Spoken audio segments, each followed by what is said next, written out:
Okay, so right now I want to go over the HUD.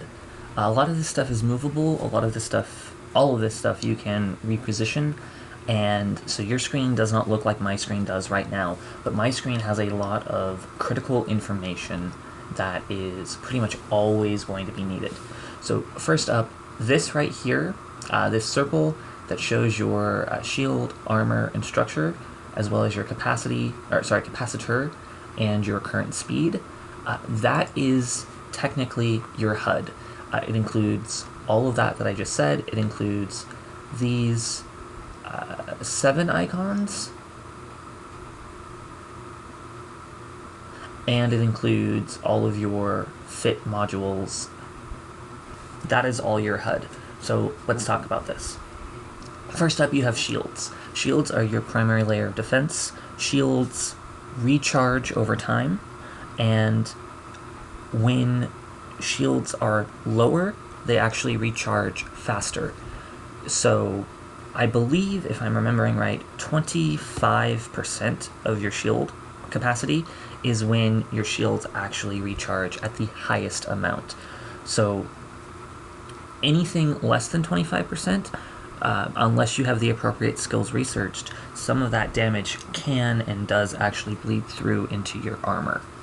Next up, you have your armor, which is, they have different resistances, so a lot of times things that are punching through your shields really fast will go through your armor slower, but your armor does not heal naturally. You either have to repair it with nanite repair paste, you have to repair it at a station, or you have to have some kind of armor repair module on your ship.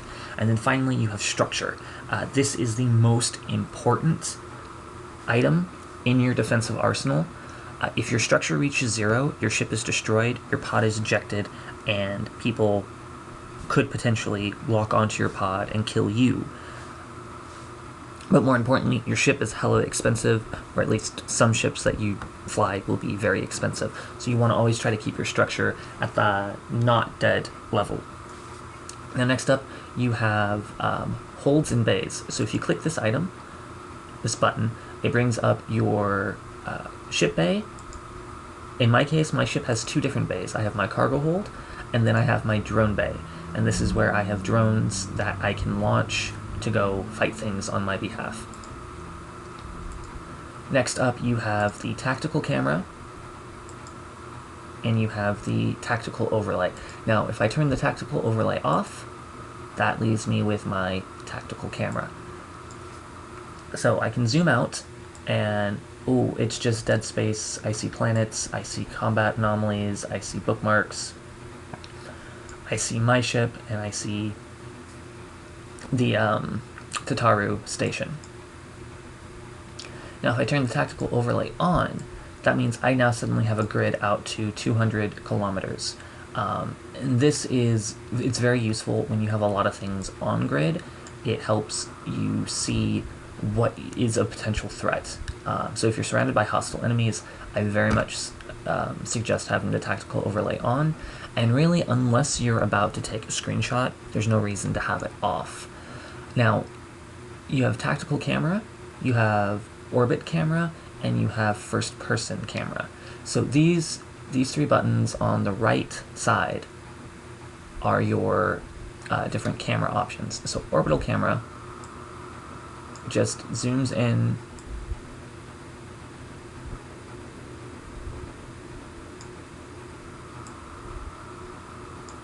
not super useful. It can still work with the tactical overlay, but it makes it very wonky if I try to pan the camera in a different direction. Whereas if I have a tactical camera on, I can slide scroll very easily. And then first person camera, that just is this, and I don't see the point. I'm sure there is one, but I don't see it. So I always leave my tactical camera on. I leave my tactical overlay on. Now I'm going to stop my ship.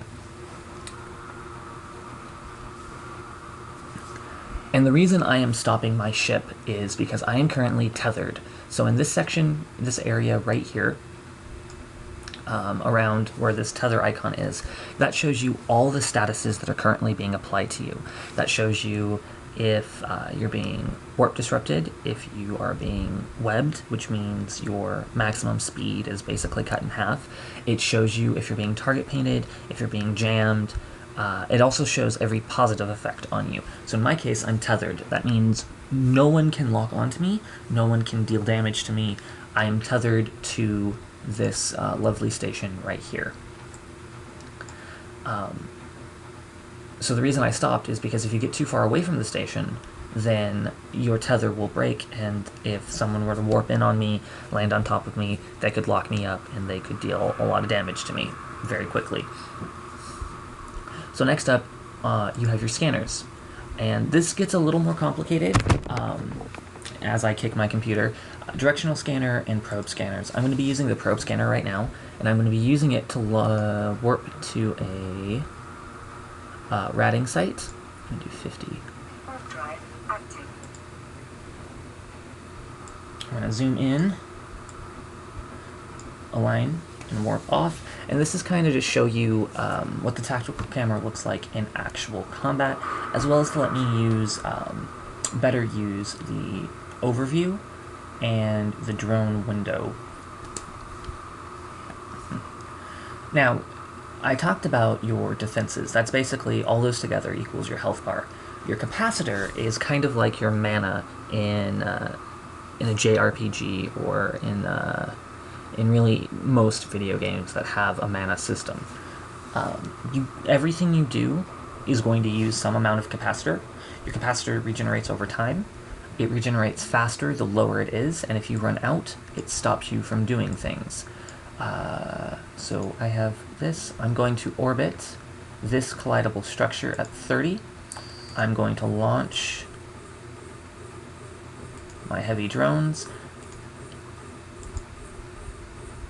and I'm going to turn on my afterburner. So what I'm doing right now is called speed tanking. Now, you might have heard that locking sound happen, and now you can kind of see all these. I'm going to go to a different overlay. This one has less clutter on it. All of these red icons are hostile, and you can see how there's a little flashing red box around it. That flashing red box means those items have a lock on me, which means they are able to shoot at me.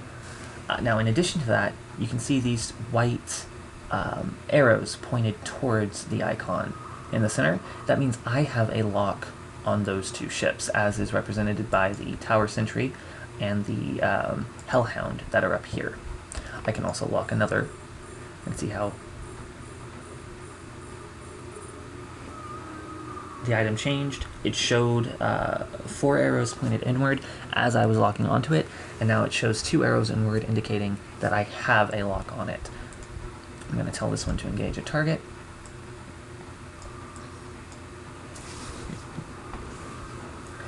Now I can zoom out, and a lot of information overload right now. It shows I am still approaching my orbit. That blue circle is the path I am currently taking. And the reason I am orbiting around this structure is, again, as I said, I'm speed tanking. So I'm going very fast, and I have a very steep angular velocity to the enemies present, which means it's very hard for them to hit me. But going back to the overview, I have a general tab, which shows pretty much everything in this system. It shows the collidable structures at this point in space. It shows enemies at this point in space. It shows loot at this point in space. But then it also gets into warpable celestial objects.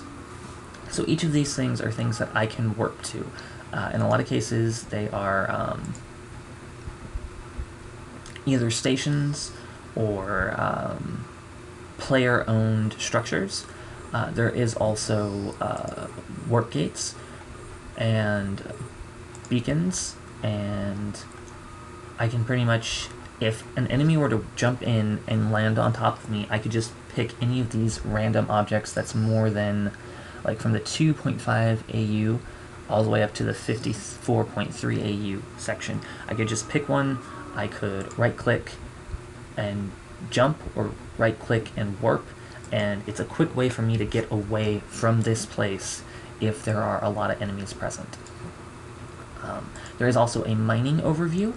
Right now, it's just going to show me the different mining asteroid belts. It's not going to show me what's in those asteroid belts because I'm too far away. But I could warp, again, I can right-click, warp to 0, warp to 20, warp to whatever, and I can warp to those asteroid belts from this overview. And once I land on grid, it'll show me what asteroids are in that asteroid belt, so I know what I can and what I should mine. Then I personally have this. This is a warp 2. This is a lot more celestial bodies. This is different stations. It has the planets. It has the custom offices. It has the warp gates. It has pretty much anything I could potentially warp to in this system is on this page. I made this page myself. I very rarely use it, but it's there. Next up, I have a main tab, and what this does is it just shows me the stargates. It shows me the engineering complexes. It shows me the star, and it shows me enemies. It doesn't show me anything else. Look at my ship. Okay, I was already... real quick, drones in local space, engage target to kill that last guy. It doesn't show me anything else because I don't need to see anything else on a combat page. Now a whole bunch of new enemies warp in, including some battleships. So the yellow, I don't know if you noticed, but that red box was yellow. That means they're in the process of locking me up. They lock me up very fast, and then it goes to red, and they can start firing at me. You also hear that alert sound that keeps triggering. That's because my capacitor was hitting lower than, I think, 30 or 32% or something like that. So I am running out of capacitor, running very fast out of capacitor. Let's, real quick, lock up these last 2 frigates. And let's get rid of the frigates first, because they're going to have the easiest time hitting me. As I said, your capacitor is your mana. If my capacitor runs out, this afterburner micro warp drive, whatever it is, that's cycling right now, won't function, and my speed will dramatically be reduced. We don't want that. That's very bad, because it means I'll suddenly get hit a whole bunch. Now finally, I have this drones tab. Now this is not just drones, but this does show me collidable structures in the area. It shows me wrecks in the area. It shows me lootable wrecks in the area. It shows me my drones, in addition to having warpable objects. So I really only use this page when I'm in the process of looting.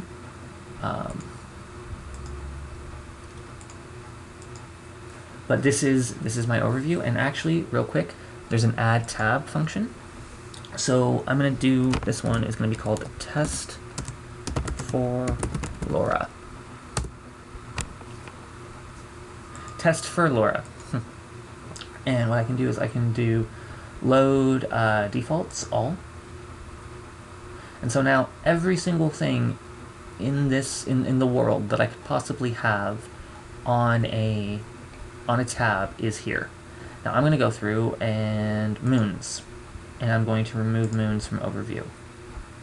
And I can remove asteroid belts, and I can remove engineering complexes, and I can just make it smaller and smaller and smaller. Or load presets, and we can do loot. Or actually, let's do main, because main has less stuff on it. Load preset to brackets, mining. Okay, that wasn't. You'll have to play around with it a little bit. Let's do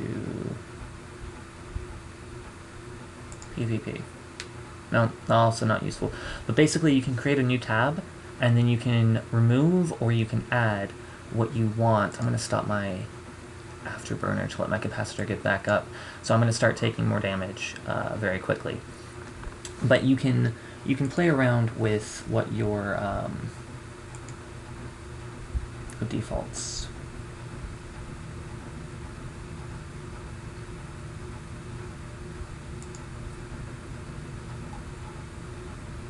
With what your tabs show, so that you can have specific tabs for specific things, and it can really help you with clutter. Like I said, I only have hostiles and then things that I generally warp to in an emergency on my... It says Mar.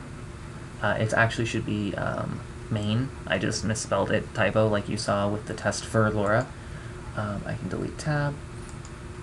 But it really cut down on the clutter, and I really don't have to worry about getting over saturated with information. So next you'll notice I have local right here. And the reason I have local right here in its own little box, and there's no other tabs with local, is all of these green and blue icons show that these are people who are either in my alliance, in my corporation, or are otherwise friendly to my alliance and my corporation. So if anyone jumps into system, and like me, they don't have a box, I know that they are probably going to shoot me. So it means I know that I need to get safe. If anyone jumps into system and instead of a blue or a green box, they have a red or an orange box, I know that they are hostile and they are probably going to shoot me, and I need to get somewhere safe. You'll also notice I have the actual text portion of local. It's very small. If someone were to post something, I would not be able to read what they're saying. That's because generally I don't need to talk in local. It's not there for communication. It is just there to let me know who is in system. I'm taking a lot of damage right now, so I am going to turn my afterburner back on. Let that damage be reduced so that I can start healing up some. Right, now I have two other boxes over on the left side of my screen, and I'm actually going to make this one bigger because it normally is. So I have this is a chat channel that I have with some friends. We just chew the shit, have a good time. I have a moon channel. I can't show too long, but it shows basically what moons are upcoming for fracturing for us to do mining on. And then I have the actual intel channel, which if a hostile were to jump into system, so let's say I could drag their name, I could drag the current system name, and then I could put the type of ship that they're in if I knew what type of ship they were in, and I hit enter, and everyone in this channel will know that there is a hostile or a neutral person in Intac 8. I can also put the status of a system if right now there are no enemies in Intac 8, so I could just drag down Intac 8, type clear, and when I hit enter, that'll let everyone know that there are no hostiles right here. That's very useful if there's an enemy moving through CB4, which is the system right next to me, and someone reports that CB4 is clear. I would put Intac 8 clear, and that lets them know that the enemy did not jump into my system. He must have gone into a different system or into a wormhole, or he logged off. Now I have this up here with two other things. I use space dandies when I'm docked up. That's pretty much the only time I use it. Every other time it is on my intel channel. So that's why it's up here. I want to make sure I have access to that intel channel. I want to make sure I know who's coming through the system, who's on their way, who's a potential threat. But then down here I have all my other chat windows. I have my Alliance chat, I have my Corp chat, I have additional intel channels. I have Tickle Intel, Intel Legacy, Immensia, and then I have some other stuff that's going on down here. And I can cycle through any of these tabs without too much trouble. I don't have to worry about missing out on critical information. If someone posts something in Corp, it'll start to flash, and when I have time and I notice it, I can click it and I can read through it, and it doesn't mean I run the risk of missing critical information up here, and I don't risk losing critical information over here if someone warps in. Next up, I have my drone window. So this shows me all the drones that my ship carries, and then drones in local space shows me the ones that I've launched. Real quick, I'm gonna lock onto these guys so I can actually see who I'm fighting and how I'm doing. It also shows me the shield, armor, and hit points of each of the drones that I've launched. Drones in local space, if I right-click, it gives me the engaged target, which means I can tell these people who to fight, these drones who to fight. I can return in orbit, that means all my drones will come over to me and start orbiting me. Return to drone bay means all of my drones will come back to me and then dock with me. And scoop to drone bay means I will start to move towards the drone, and when I get within 500 meters, I will be able to manually pick that drone back up in my drone bay. That's useful if for some reason the drone link is disrupted and I no longer have the ability to give it orders.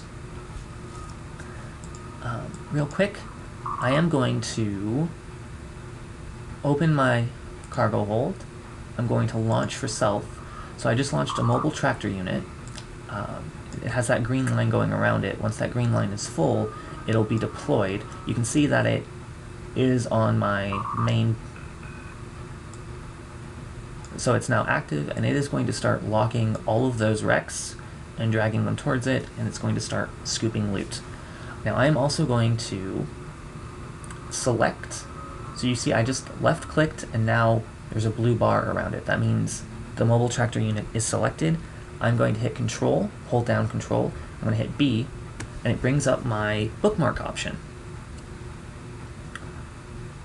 I'm going to submit, and I now have a bookmark that I just created. But it didn't do what I wanted. It didn't bookmark the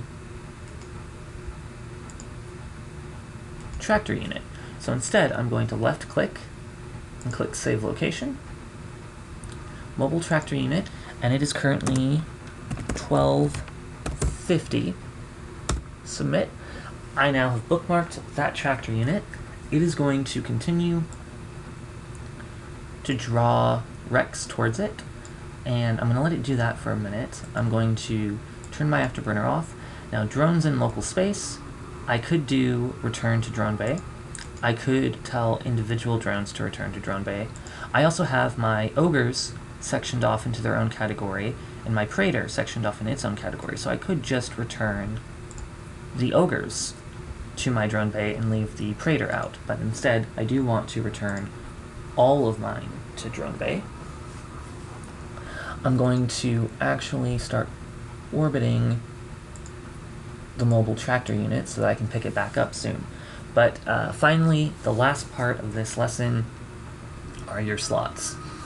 So in this case, all of my low slots are on the bottom row, my mid slots are on the middle row, my high slots are on the top row.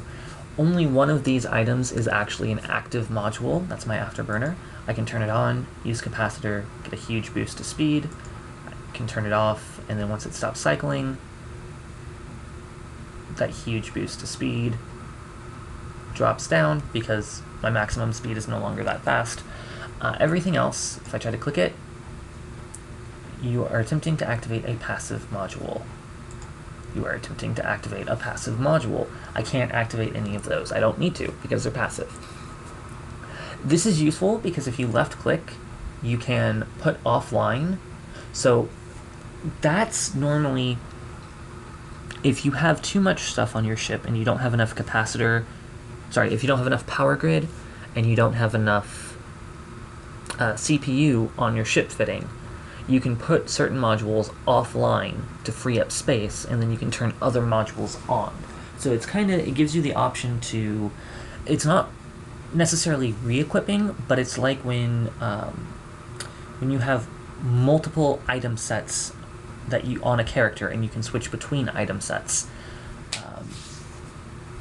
You can also do show info, which is a super useful piece of information. It tells you what the module does in the description. In attributes, it gives you the actual, it just gives you, like this module just gives me an extra 2,600 hit points. The module itself has 40 hit points. It increases my signature radius by 25 meters. That means it's easier for other people to hit me, and it's easier for other people to lock onto me to start hitting me. Volume is 20 meters cubed. So that means if I'm trying to transport this, I know how much space it takes up.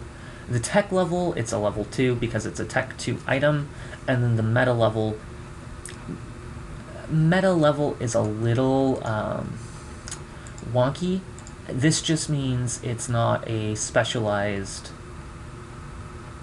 module, it's not a faction module, it's not an alternate form of a module. This is just a Tech 2 module. Pretty much all Tech 2 modules will have a meta level of 5. Tiericide is a thing that the developers are doing, so I don't know how accurate this is anymore, and really a lot of people don't use this. Next you have fitting. This tells you how much, what kind of slot you need, how much CPU, and how much power grid it uses. Now mine is taking 128 because of skills I have. Next you have requirements. These are the skills that it takes to actually use this module on your ship. So if, let's say I didn't have shield upgrades 4, if I just had shield upgrades 3, this module would be offline. If while I was flying the ship, I then got to shields upgrade 4, then I could put it online. So that's another instance where you might have an offline module that you want to put online. Variations. This shows all of the Tech 1 options. So there's the large shield extender, the astropic restrained shield extender, and the compact shield extender. So generally you have the Tech 1 version, which is the most basic, and then you have 2 variations on it. One will use less power grid, one will use less CPU, and they also might have slightly better or slightly worse bonuses to them. Then you have the Tech 2 version, which is generally raw numbers are better, but it also generally uses more CPU and more power grid. Then you have storyline modules, and you have faction modules. The compare button down here lets you go through and kind of look and see what the actual bonuses are for them. Not super useful in this content. So I just killed a bunch of enemies, and now I got 8 million ISK because that was the bounty payout. And then finally, you have the industry tab. This tells you what kind of blueprint you need and what kind of, if I were to reprocess this, what items I would get from it. So I'm currently 1,000 meters away. I can click and hold and use the radio menu, open up my mobile tractor unit, and this is all the loot that the mobile tractor unit has gotten so far. I'm going to loot all. I'm going to close this, and there are still... It's still pulling Rex in, but...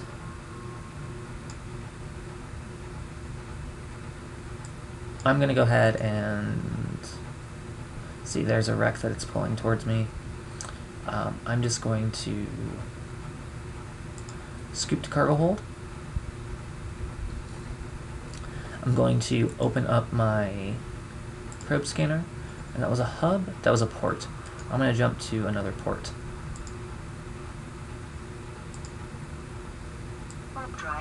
Yeah, so I just made 8 million ISK. And I actually made more because there's a whole bunch of salvage that I can get. I'm going to do another site, and then I'm probably going to switch my ship out to a salvaging ship. I'm going to come back to that bookmark I made, salvage all the wrecks, finish picking up all the loot. I will jump back to this site I'm jumping to right now, because I'll be making a bookmark here. I'll get all the loot, and I'll salvage all the wrecks. And it's not a huge amount of ISK, but it is also a huge amount of ISK. So again, I land on grid.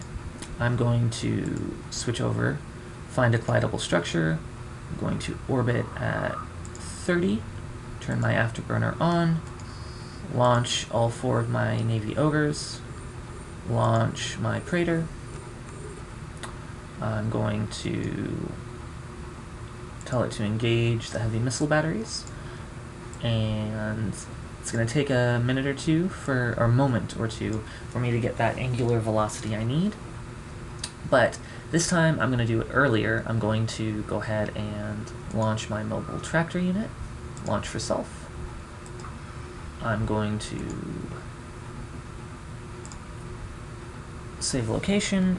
It is now 12:56, and the reason I'm putting the times down is so I have a general idea of which ones I need to get to first, so that I get back before the loot despawns. Now you can see right here, this is flashing.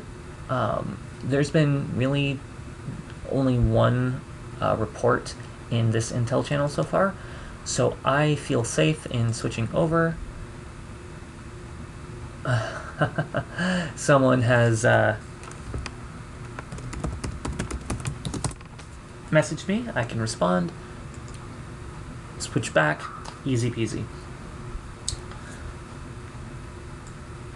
So yeah, that's your overview. Again, real quick, you have these icons up here, system information, that's tied to this entire section. If I toggle that off or on, you have route destination, you can toggle off or on. I have this huge red icon right here that tells me who my alliance or my corporation is at war with. We're currently at war with Pirate. And then I also have, in this case, it's telling me non-capsuleer log-off timer. That means because I have engaged in combat, my character cannot log off for 5 minutes. That means if I'm going to try to log off, I need to dock in a station so that I am safe and I'm not sitting in space while my program is closed.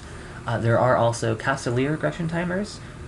There are combat timers. There are cloaking timers. There are session change timers. There's a lot of information that gets displayed up here. It's very similar to like how right underneath your HUD it gives you information on what's affecting your ship. This is information that is affecting your account. So yeah, that's kind of the HUD, as well as a little bit of a ratting tutorial. I hope you found it interesting. I hope, well, it's not very interesting, but I hope you found it useful.